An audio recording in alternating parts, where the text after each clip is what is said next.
You know what my biggest insecurity in filming is? Like the biggest roadblock to me filming is my hair isn't done. It's like every time that I have a spare moment that I'm like, yes, I'm gonna film, it's like the day that I need to take a shower and wash my hair. So we're just rolling with it.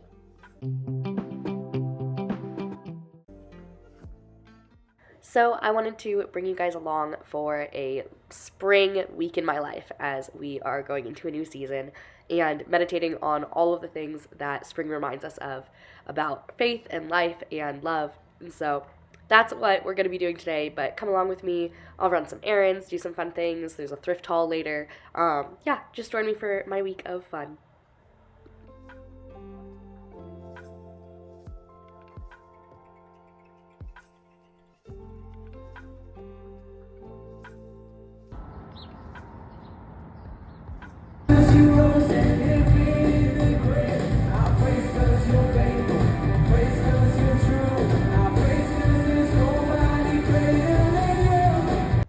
And then here I am getting ready for the latest Hunger Games book release. I am explaining that I was running some errands before going to meet my sister for the midnight release party. I don't know why the audio didn't record, but enjoy the next couple of clips. I also found this set at Marshall's, and it came with a Jesus. I just bought this and it didn't have a Jesus, so snatch it up if you're at Marshall's.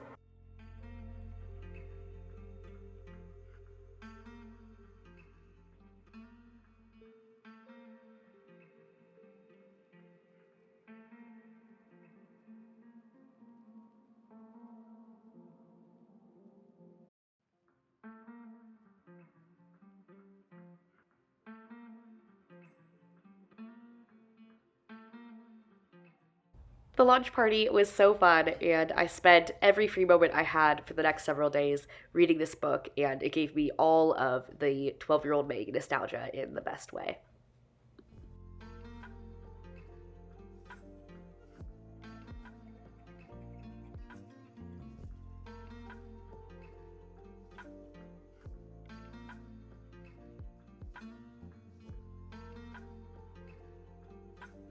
His arms are as wide as they can go, and he waits. So I accidentally ended up thrifting today. Not necessarily accidentally, I knew I was driving to the thrift store to thrift, but I was going for one thing and I came back with a lot of things. I'm trying to be in my underconsumption era and using the things that I already have. So the one thing I needed was a dress for an event that's like, I needed it. So I bought a new dress, only $6. I'm gonna show it to you. But then I just saw a bunch of other things that I've been needing to buy or were so incredibly cheap that I was like, this is stupid to not buy, and all things that I will use. So that's my disclaimer, my reasoning behind my little thrift haul. But I wanted to share it with you guys because I feel like that's so fun. I love watching a thrift haul, but also a lot of it is spring themed, and I thought it would be a fun addition to this vlog. Okay, first off, we got this like hot pink and white little floral. And this is what I've been saying, okay? I posted this on Instagram the other day. I was like, we need to make Easter/spring season as big of a deal as we do like winter and Christmas. Because it is so fun. And I used to be a spring hater. Like a few years ago, you would hear me like talk about the seasons and I'd be like, well, spring is my least favorite because it doesn't exist. Which I will give it.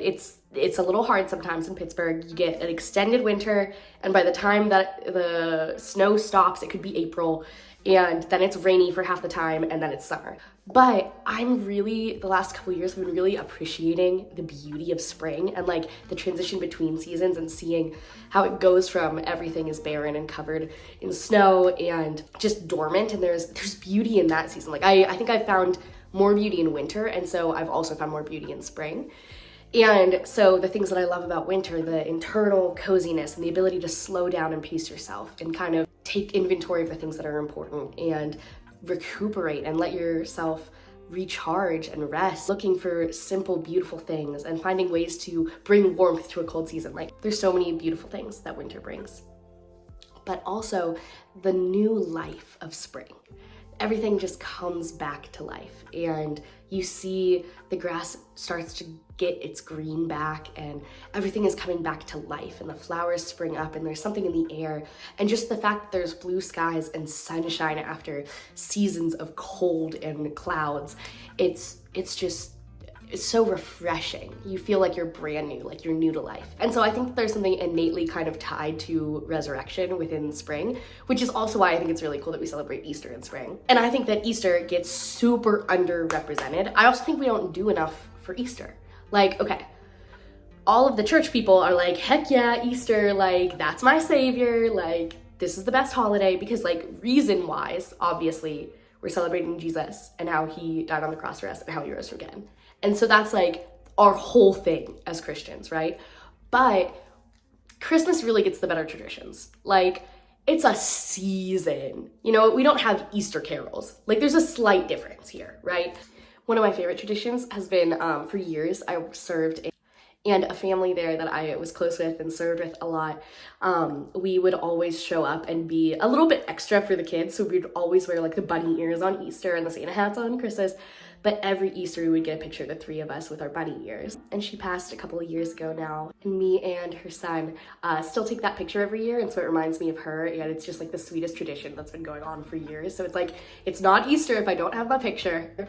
It's also funny because besides that, Easter bunnies kind of terrify me. I am not a fan of the big in-costume Easter bunnies. No, thank you, sir. I'm good, thank you.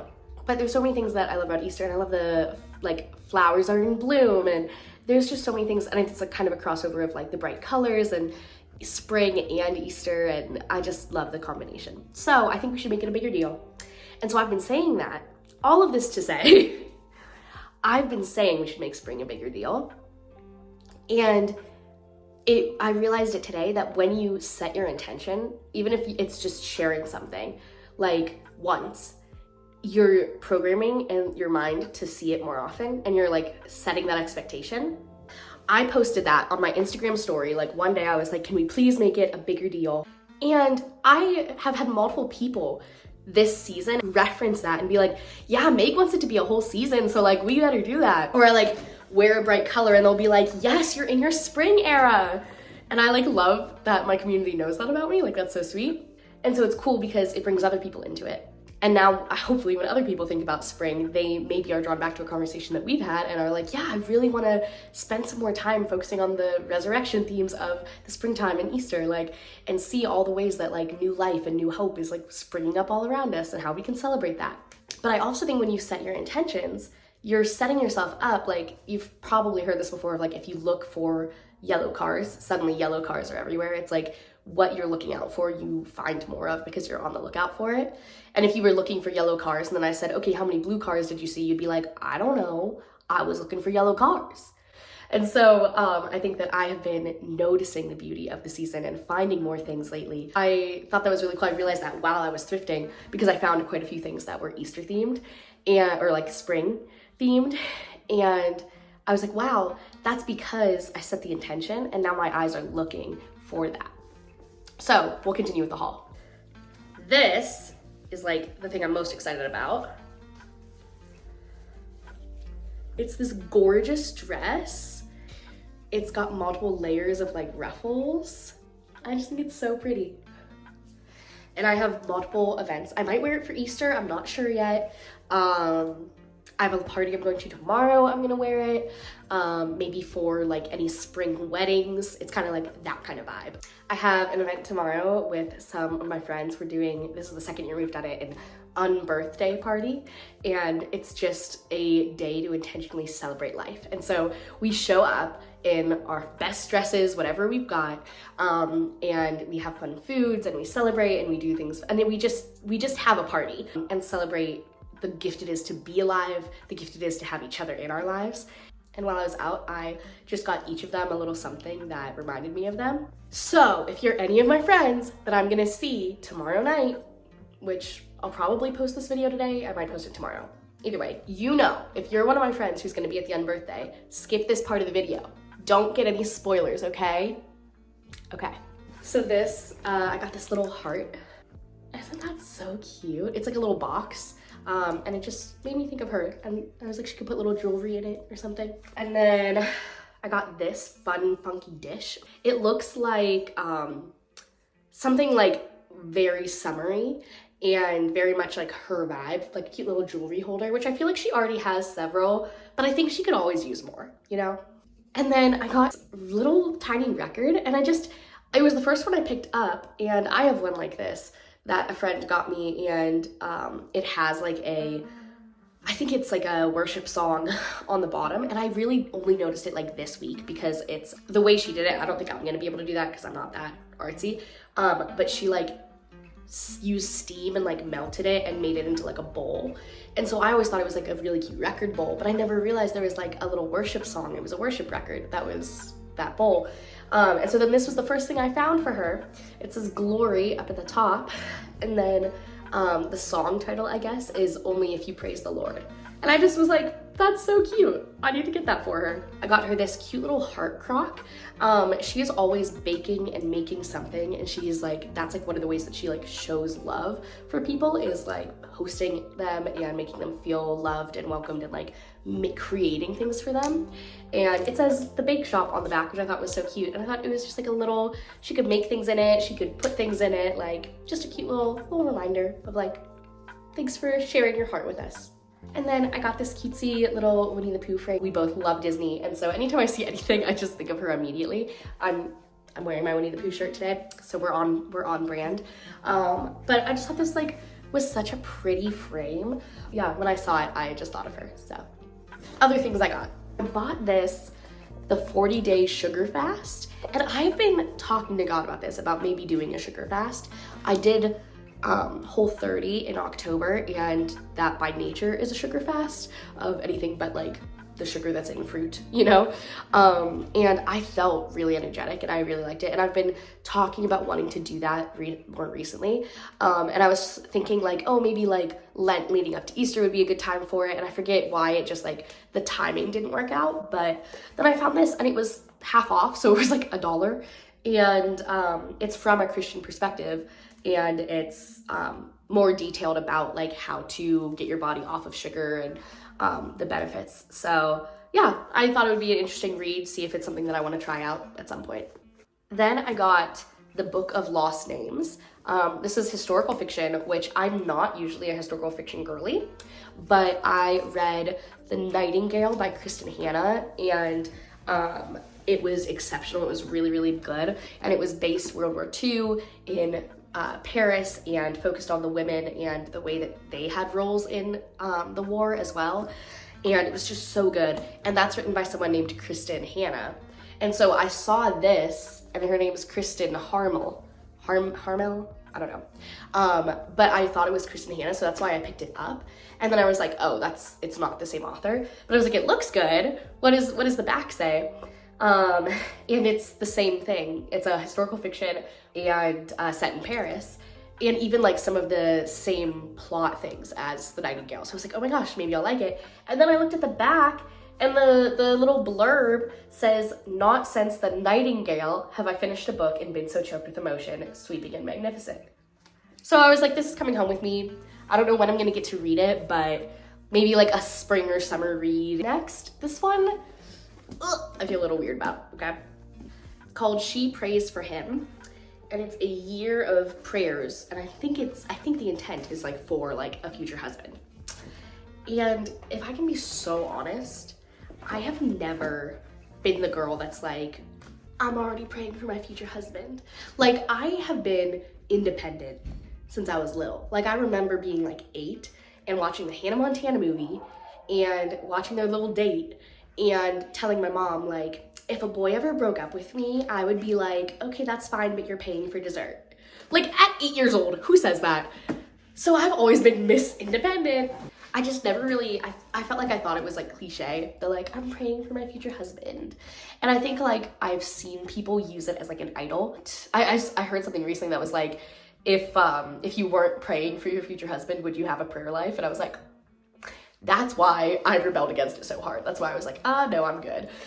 Because I saw it being used maybe in not a healthy way. But at youth group last night, we were talking about relationships, and Pastor Rob mentioned that just offhand as one of the things he was saying was like, yeah, pray for your future spouse. And I went, ooh, I need to do that. I've been thinking about it for a bit. One of my youth girls said this so well last night, but she was saying that she's just in a season where she's like actually falling in love with Jesus, and she's like, all of my needs are met by him, and nothing is better than being with him.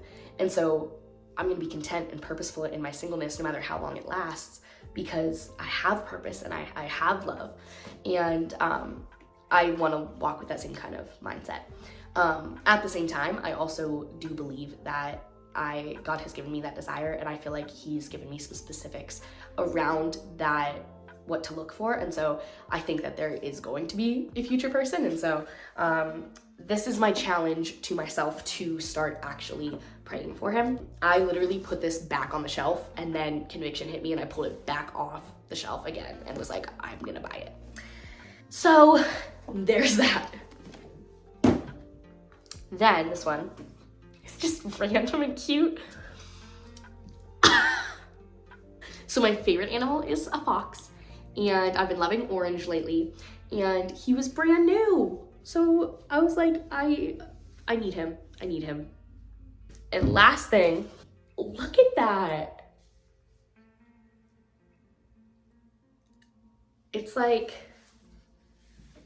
this really pretty pink and yellow stained glass, well, not stained glass, but mosaic, that's the word. And seashells. It's so pretty. And then the back is like a handwritten happy birthday to someone from 2004, which also is like sweet, because I wonder if this was handmade. And I think then there's like extra love and care that was put into this for someone that obviously cherished Jesus too. But I've been talking about spring and wanting it to be more spring-like, and every Christmas I buy Christmas decorations. So I just added some Easter decor to the vibes. Oh, and I almost forgot. I also bought this puzzle. It's a little book library, and I love doing a puzzle while I listen to an audiobook, and it was like $2, and I went, coming home with me. So there's my haul. I hope that whatever your spring season looks like, that you get to focus a little bit more on the resurrection power of Jesus and how he's bringing life to all things. Love you guys. See you next week.